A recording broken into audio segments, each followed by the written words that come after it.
কৰিছে স্মৰণ। প্ৰভু মই কুঞ্জিলৰ দৰিদ্ৰ ব্ৰাহ্মণ ৰুক্মিণী আইদেউৰ দূত।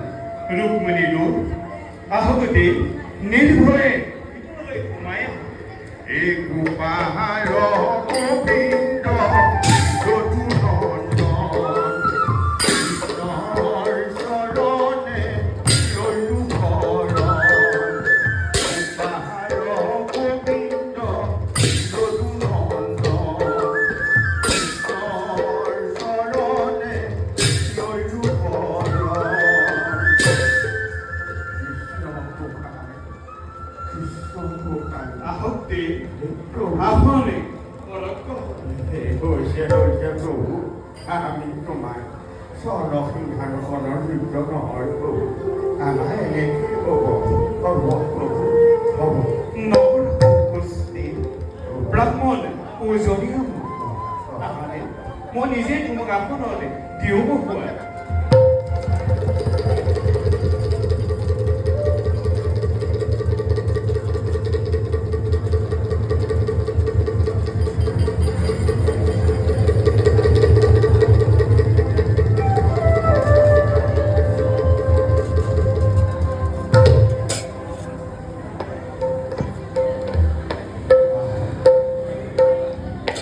মোৰ কিবা এই জন্মৰ পুণ্য ফলতে এনে তাৰকা পুথি আজি ভগৱান কৰিছোঁ। এই ধূপ তোমাৰ চৰণ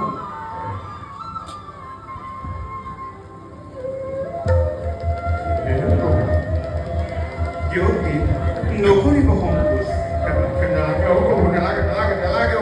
কিয়কি নকৰিব সংকোচ।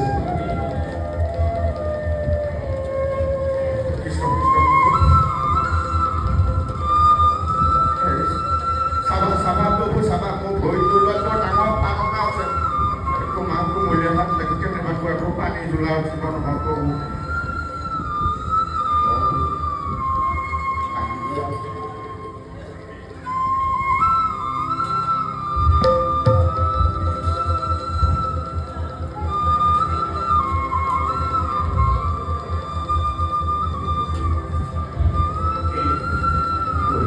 চৰণ ধৌত কৰি কৰা হ'ল পূজা প্ৰাৰ্থনা।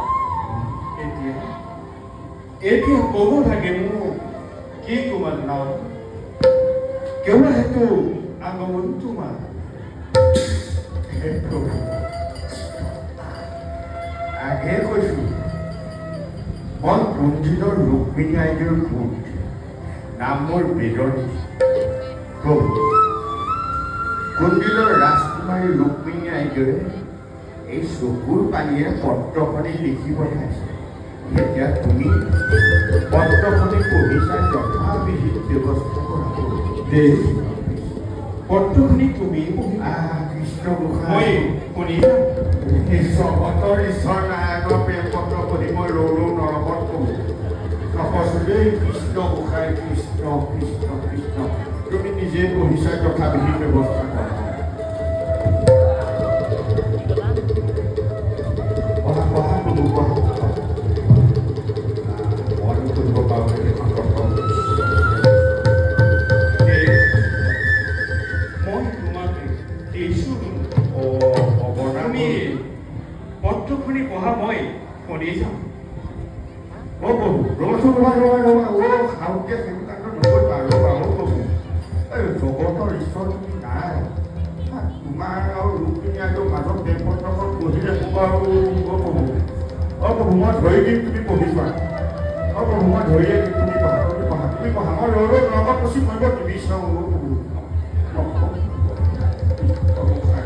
হে স্বামী, ভাতর মুখে তোমার উপরগান করে কায় বাক্য মনে তোমার প্রতিরূপে বরণ করেছে, কিন্তু পাপী শিশুপালে আমাকে বিয়া করানোর ভাবে ঠিক করেছে।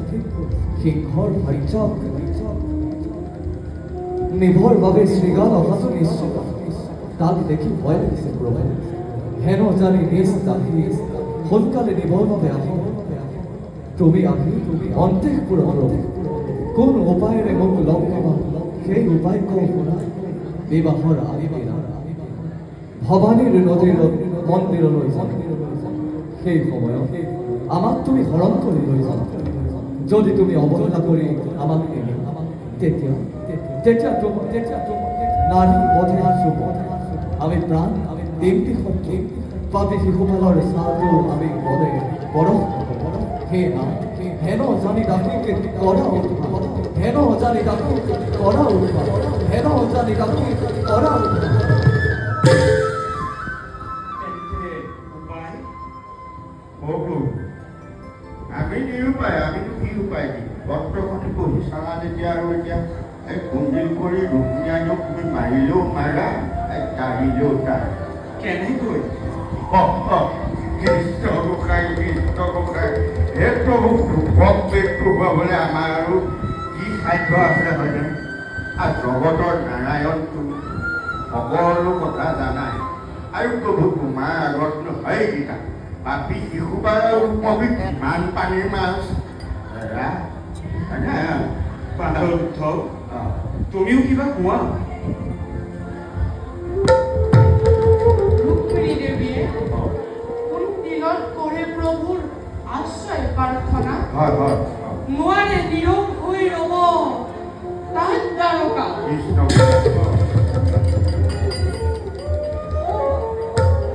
দেবর্ষি নারদে ঠিক সময়তে আহি দিলেন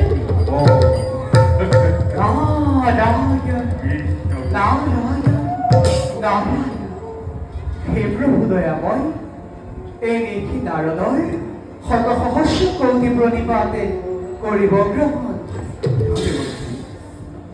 প্ৰভু ময়ো আহিছো কোনদিনৰ পৰা মোৰো আছে বাক্য বিশেষকে তেনেহ'লে তুমিও কুঞ্জিলৰে হয় প্ৰভু প্ৰভু কোনদিনত হলো মই অযথা লাঞ্ছিত আপোনাৰ নাম লোৱাৰ বাবে পালো মই তীব্ৰ অপমান কি ক'লে দেৱৰ্ষি কোন পাপতে তোমাকে কৰিলে অপমান প্ৰভু দুৰ্মতি ৰোগময় প্ৰভু তাৰ বাবে মোৰ নাই অলপ আক্ষেপে তোমাৰ নামত মান অপমান সকলো সমান প্ৰভু হে প্ৰভু দয়াময় ভক্তাধীন ভগৱান তুমি সঁচাকৈ যদি ভক্তৰ ব্যথাত হৈছে কাতৰ তেন্তে প্ৰভু প্ৰতিকাৰ কৰা ইয়াকে নিশ্চয় দেৱৰ্ষি এই অপৰাধত মই নহ'ব ক'লে ইয়াৰ শাস্তি পাব কি নিশ্চয় হয় যদি প্ৰয়োজন সুদূৰখন চক্ৰ এৰি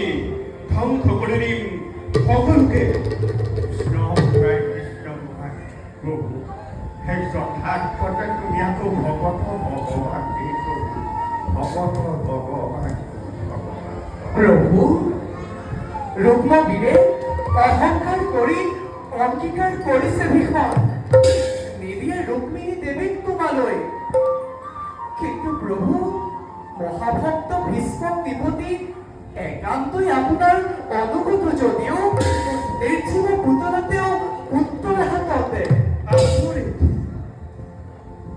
মই গৈ সবিনয়েৰে ৰুক্মিণী দেৱীৰ বিবাহৰ প্ৰস্তাৱ দিছিলোগৈ আৰু মহাৰাজ ভীষ্ম তিব্বতীয়েও দিছিল সন্মতি